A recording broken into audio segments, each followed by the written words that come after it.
வணக்கம். இது தாய் வீடு மாத இதழ், அக்டோபர் மாதம் 2025 கட்டுரை தலைப்பு கம்பனின் கருவூலம் திறந்து.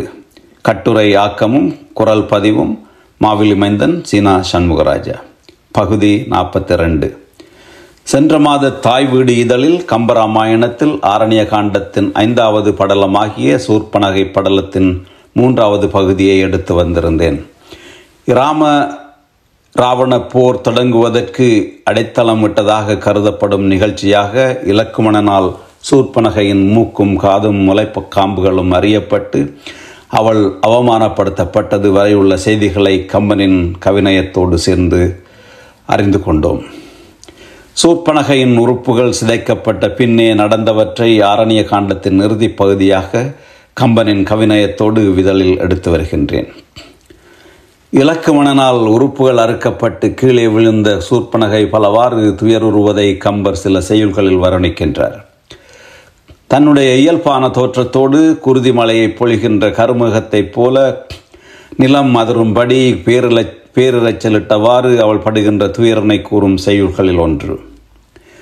உயரும் விண்ணடை மண்ணடை விழும் கிடந்து உழைக்கும் அயரும் கை குலைத்து அலமரும் ஆறுயிர் சோறும் பெயரும் பெண் பிறந்தேன் பட்ட பிழை என பிதற்றும் துயரும் அஞ்சி முன் தொடர்ந்திலா தொல்குடி பிறந்தாள். கம்பராமாயணம் ஆரண்ய காண்டம் 322 செய்யுள். துயரும் அஞ்சி முன் தொடர்ந்திலா தொல்குடி பிறந்தாள். இதற்கு முன் துன்பம் என்கின்ற ஒன்றே கண்டறியாத தொல்குடியில் பிறந்தவளான சூர்பனகை உறுப்புகள் அறுக்கப்பட்டதால் ஏற்பட்ட வலியை தாங்க மாட்டாது உயரும் விண்ணடை மண்ணடை விழும் கிடந்து உழைக்கும். வானத்தை நோக்கி எழுவது போல் எழுவாள், பின்னே நிலத்தில் விழுவாள், அங்கே விழுந்தபடி கிடந்து மிகவும் வருந்துவாள். அயரும் கை குலைத்து அலமரும் ஆறுயிர் சோறும் பெயரும். அயர்ந்து தளர்வாள், கைகளை பிசைந்து கொண்டு அங்குமிங்குமாக சுழல்வாள். உயிர் சோர்ந்து மூர்ச்சிப்பதைப் போல ஆகிவிடுவாள். பின்னர் எழுவாள். பெண் பிறந்தேன் பட்ட பிழையென பிதற்றும். பெண்ணாக பிறந்த நான் இவ்வாறு பெரும் துயர் பட்டேனே என்று பிதற்றுவாள். இதுவரையில் துன்பம் கூட தொடர்வதற்கு அச்சப்பட்டிருந்த தொன்மையான குடிப்பிறந்தவளாகிய சூர்பனகை நிலை தளர்ந்து விழுந்து மூர்ச்சித்து பின் எழுந்து பெண்ணாக பிறந்து தான் பட்ட துன்பம் இவ்வாறானதா என்று செய்வதறியாது புலம்புகின்ற துன்ப நிலையை கம்பர் கூட உணர்ந்து பாடியிருப்பதைப் போல இச்செய்யுள் படிப்பவர்களையும் சூர்பனகைக்காக கலங்க வைக்கிறது.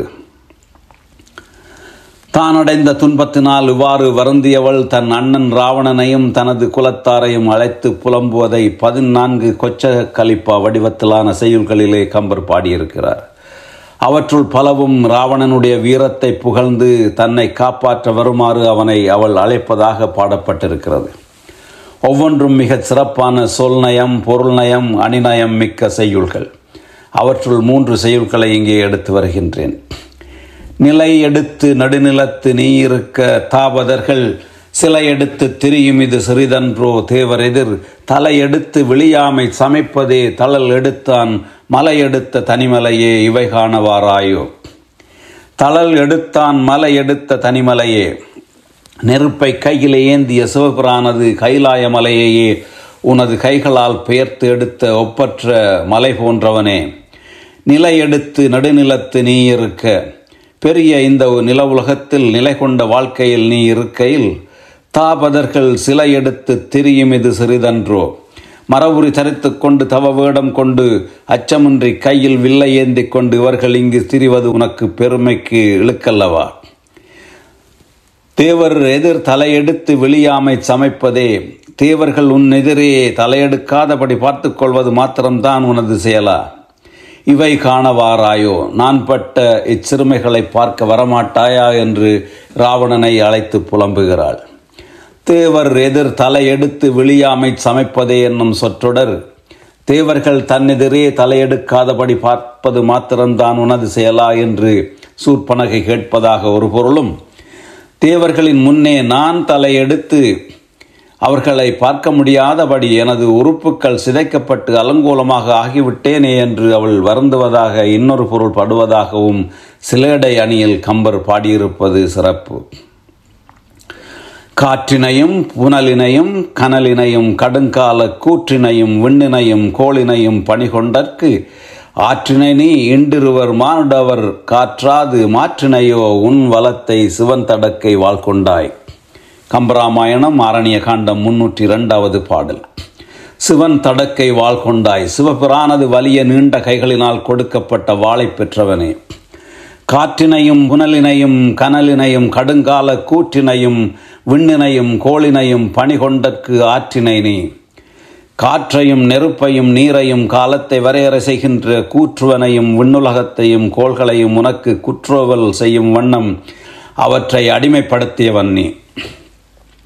ஈண்டிருவர் மானுடற்கு ஆற்றாது மாற்றினையோ உன் வளத்தை. இந்த இரண்டு அற்ப மனிதர்களுக்கும் எதிராக ஒன்றும் செய்ய முடியாது உனது வலிமையை மாற்றிவிட்டாயா என்று சூர்ப்பனகை புலம்புகிறாள். நிலம், நீர், காற்று, நெருப்பு, ஆகாயம் ஆகிய பஞ்சபூதங்கள் என்று சொல்லப்படுகின்ற ஐம்பெரும் ஆற்றல்களையும் கோள்களையும் கூற்றுவனையும் அடக்கியாலும் வல்லமை பெற்றவன் ராவணன் என்பதை சூர்ப்பனகை வாயிலாக கம்பர் நாட்டியிருக்கின்ற சிறப்பை காண்கிறோம். சிவன் தடக்கை வாழ்கொண்டாய் என்னும் தொடரிலே சிவனிடமிருந்து ராவணன் வாழ்பெற்ற புராண வரலாறு பதியப்படுகிறது. ராவணன் கைலாய மலையை பெயர்த்து எடுத்த போது சிவபுரான் தனது பெருவிரலினால் அம்மலையை அழுத்த, அதனால் ராவணனின் கைவிரல்கள் நசுங்கி போய் அவன் ஆற்றமாட்டாது அலற அவனது அமைச்சர்களின் அறிவுறுத்தலின்படி தனது வீணையில் சாமவேத கானத்தை இசைக்க சிவபிரான் அருள் கூர்ந்து விரலை தளர்த்தி அவனை விடுவித்து அவனுக்கு இராவணன் என்னும் பெயரை இட்டு சந்திரகாசம் என்னும் சிறந்த வாளையும் தந்தருளினான் என்பது புராணச் செய்தி. உருப்பொடியா மன்மதனை ஒத்துளரே ஆயினும் உன் செருப்படியில் பொடியொவ்வா மானுடரை சிறுதியோ. நெருப்படியிற் பொடிசிதற நிறைந்த மத திசை யானை மறுப்பொடிய பொறுப்பிடிய தோல் நிமிர்த்த வலியோனே. கம்பராமாயணம் ஆரணிய காண்டம் 329வது செய்யுள். நெருப்படியிற் பொடிசிதற நிறைந்த மத திசையானை கால்களை வலிய பதிய வைத்து நடக்கும்போது அவற்றின் உக்கிரத்தில் நெருப்பு பொறி சிந்தும்படி நடக்கும் மதம் பொருந்திய திசையானைகளின் மறுப்பொடிய பொறுப்பிடிய தோல் நிமிர்த்த வலியோனே. மலைகள் ஒடிந்து விடுவது போல தனது தோள்களை செலுத்தி அவற்றின் தந்தங்கள் ஒடிந்து போகச் செய்த வலிமை உடையவனே. உருப்பொடியா மன்மதனை ஒத்துளரே ஆயினும் உன் செருப்படியில் பொடியொவ்வா மானுடரை சிறுதியோ. உருவம் நீராகப் பெறாத மன்மதனை போன்று உள்ளவர்களே ஆனாலும் உனது செருப்பின் அடியில் உள்ள தூசுக்கு ஒப்பாக மாட்டாத இந்த மிகச்சிறிய மனிதர் மீது சினம் கொள்ள மாட்டாயா என்று சூர்ப்பனகை ராவணனை கூவி அழைத்து புலம்புகிறாள். சூர்ப்பனகை துன்பத்தால் வருந்தி புலம்புகின்ற வேளையிலும் அவளது வாயிலாக ராவணனின் சிறப்புகளை இப்படியும் வர்ணிக்க முடியுமா என்று சொல்லும் அளவுக்கு மிகச்சிறந்த சொல்லோவியமாக இவை போன்ற பல செய்யுள்களில் வடித்து வைத்திருக்கின்ற கம்பரின் கவித்திறனை என்னென்று விவரிப்பது. சூர்ப்பனகை இவ்வாறு புலம்பி தவிக்கின்ற வேளையில் தனது காலை கடன்களை முடித்து கொண்டு இராமன் அங்கு வந்து சேர்கிறான். அப்போது அவள் தனது வயிற்றில் அடித்து கொண்டு கண்ணீர் சொரிய குருதி வழிந்து நிலம் சேராகி போக, உனக்கு தீங்கு செய்த வன்பிழையாளர்கள் இவ்வாறு அவமானப்படலாம், ஆனால் உன் மீது அன்பு வைத்த நான் இவ்வாறு இழிவுபடுதல் தகுதியா என்று அவனிடம் கேட்கிறாள். இவள் ஏதேனும் தீங்களை திருப்பால், அதற்காகவே இலக்குவனன் இவ்வாறு தண்டித்திருப்பான் என்று ராமன் உணர்ந்தவனாக அவள் முன்னர் வந்த உருவத்தில் இல்லாமல் இயல்பான உருவத்தில் இருந்ததால் அவளை யார் என்று அறியாமல், நீ யார், எதற்கு இங்கு வந்தாய் என்று வினவுகிறான். நான் நேற்று உன்னிடம் வந்தவள் என்பதை அறிய மாட்டாயா என்கிறாள் அவள். ராமன் இலக்குவனனை நோக்கி இவள் என்ன பிழை செய்தாள் என்று கேட்க அவன் நடந்தவற்றை கூறுகிறான். தன்னை அவனுக்குரிய மனைவியாக கருதிய அவள் சீதையை தனக்கு சக்களத்தியாக நினைத்து அவள் மீது பகைமை கொண்டு அவளை துரைத்துவிட அவளை தொடர்ந்து சென்றதாக சூர்ப்பனகை ராமனிடம் சொல்கிறாள். இதனை கேட்ட ராமன் அவளை கடிந்து இந்த காட்டை விட்டு ஓடிப்போய் விடு என்று கூற அவள் மேலும் பலவாறு கூறி தன்னை மணந்து கொள்ளும்படி ராமனை வேண்டுகிறாள். இதனை 11 செய்யுள்களில் கம்பர் வடித்துள்ளார். அவற்றுள் 2 அழகிய செய்யுள்களை இங்கே தருகிறேன். ஆக்கரிய மூக்கு உங்கை அறியுண்டாள் என்றாரை நாக்கரியும் தயமுகனார் நாகரிகர் அல்லாமை மூக்கறிந்து நுங்குலத்தை முதலறிந்தீர் இனி உமக்கு போக்கரிது வளகையெல்லாம் புல்லிடையில் உகுத்தீரே. கம்பராமாயணம் ஆரணிய காண்டம் 348வது செய்யுள். உங்கை ஆக்கரிய மூக்கு அறியுண்டாள் என்றாரை. உமது தங்கை மீளவும் உண்டாக்கிக் கொள்வதற்கு அரியதாக மூக்கு அறியுண்டாள் என்ற செய்தியை யாரேனும் சொன்னால் சொன்னவருடைய நாக்கறியும் தயமுகனார் நாகரிகர் அல்லாமை. நாக்கையே அறுத்துவிடக்கூடியவர் எனது அண்ணன் ராவணன். மூக்கறிந்து நுங்குலத்தை முதல் அறிந்தீர். என்னுடைய மூக்கை அறுத்ததனால் உம்முடைய குலத்தை வேரோடு மறுத்துட்டீர். இனி உமக்கு போக்கரிது. இனி உங்களுக்கு உயிர் பிழைத்து போகும் வாய்ப்பு இல்லை. இவ்வழகையெல்லாம் புல்லிடையில் ஊத்தீரே. உங்களுடைய இந்த அழகு முழுவதையும் புல்லிடையே சொரிந்து விட்டீர்களே என்று அவள் அவர்களுக்கு அச்சமூட்டுகிறாள். நான் உங்களால் மூக்கற்பட்டேன் என்ற உண்மையான செய்தியை யாரேனும் என் அண்ணன் ராவணனிடம் போய் சொன்னால் இவ்வாறான செயலை யாரும் செய்ய துணிய மாட்டார்கள் என்பதால் இச்செய்தி உண்மையாக இருக்க முடியாது என்று பெரும் சினங்கொண்டு அச்செய்தியை சொன்னவருடைய நாக்கையே அறுத்து விடுவார்.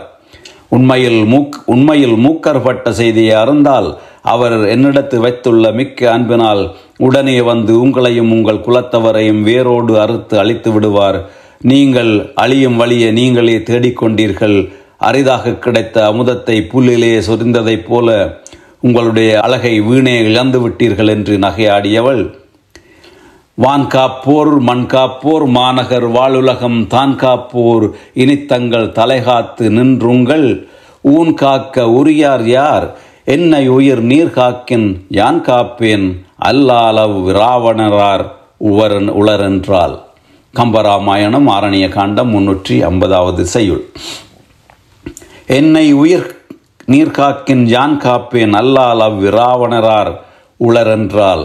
என்னை மனம் செய்து என் உயிரை நீர் அழியாது பாதுகாப்பீரானால் நான் உங்களை ராவணனிடமிருந்து உயிர் காத்திடுவேன். அவ்வாறு இல்லாவிட்டால் உங்களை அழிக்க என் அண்ணன் ராவணரார் இருக்கும் போது வான் காப்போர் மண் காப்போர் மாநகர் வாழுலகம் தான் காப்போர் இனித்தங்கள் தலைகாத்து நின்று. மேலுலகத்தை காப்பவர்களும் நில உலகத்தை காக்கின்றவர்கள் பாதாள உலகத்தை பாதுகாக்கின்றவர்கள் எல்லோருமே தங்களது தலையை பாதுகாத்து கொள்ள வேண்டி இருக்கும் போது உங்கள் ஊன் காக்க உரியார் யார்? உங்களை அழியாமல் பாதுகாத்துக் கொள்வதற்கு யார் இருக்கிறார்கள்? எவரும் இல்லை என்பதாம். உலகத்தில் உள்ளவர்களும் ராவணனுக்கு அஞ்சி ஒடுங்கி வாழ்பவரே ஆதலால் அவன் சினம் கொண்டால் அவர்கள் தத்தம் தலையை காத்து கொள்வதே மிக அரிது. உங்களை பாதுகாக்க எவரும் இல்லை. ஆதலால் என்னை மணந்து கொண்டு மகிழ்வித்து காப்பீரானால் ராவணன் அழித்திடாதபடி நான் உங்களை பாதுகாப்பேன் என்கிறாள் சூர்பனகை. தன்னை மனம் செய்து கொள்ளுமாறு வற்புறுத்தி கொண்டிருந்த சூர்பனகையை பார்த்து, நீ உன் எண்ணத்தை ஒழித்து உடனே அப்பாற் செல்லாவிட்டால் உன்னை கொன்று ஒழித்து விடுவேன் என்று ராமன் அச்சுறுத்துகிறான். நாங்கள் பூலோகம் முழுவதையும் ஓர் ஆளுகையில் அரசாண்ட தயரத மாமன்னனின் மைந்தர்கள். நாங்கள் புகுந்த இந்த காட்டிலே முனிவர்கள் பலரும் வேண்டிக் கொண்டதால் அரக்கர் குலத்தை அழித்த பின்பே எமது நகர்க்கு மீள்வதாக சபதம் எடுத்துள்ளோம். எனவே எமது முன்னே நில்லாது ஓடி பிழைத்து போ என்று அவளை விரட்டுகிறான். அதற்கு அவள், பாம்பின் கால் பாம்பறியும் என்று முதுமொழியின்படி அரக்கரது சூழ்ச்சிகளை அரக்கியாகிய நானே நன்கறிவேன்.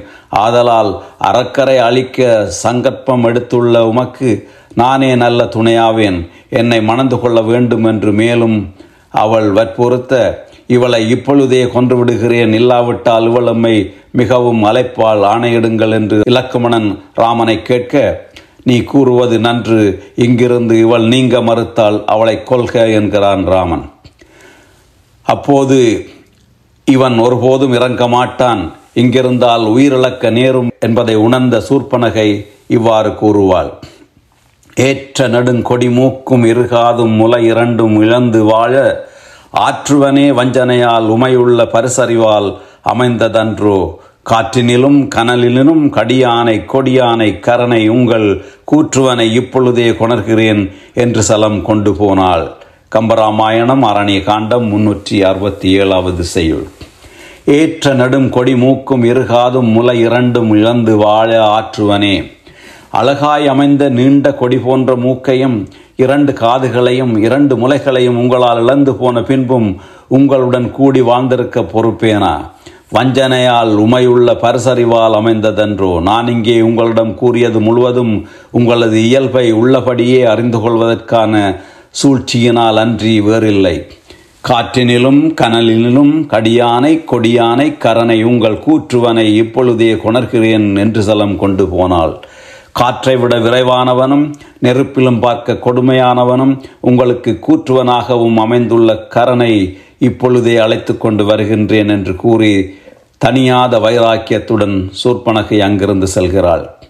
கம்பரின் கவித்திறனுக்கு முத்தாய்ப்பாய் மிகச்சிறந்த சுவைமிக்க செய்யுள்களோடு உள்ளத்தை நெகிழ வைக்கும் வகையில் படைக்கப்பட்டிருந்த சூர்பனகை படலம் நிறைவு பெறுகிறது. சூர்பனகை அழைத்து வரும் கரன் ராம லக்குமணர்களுக்கு கூற்றுவனாக அமைவானா என்பதை கம்பனின் கவிநயத்தோடு சுவைத்து அறிய அடுத்த இதழ் வரை பொறுத்திருப்போம். கட்டுரை என்னும் வளரும். நன்றி, வணக்கம்.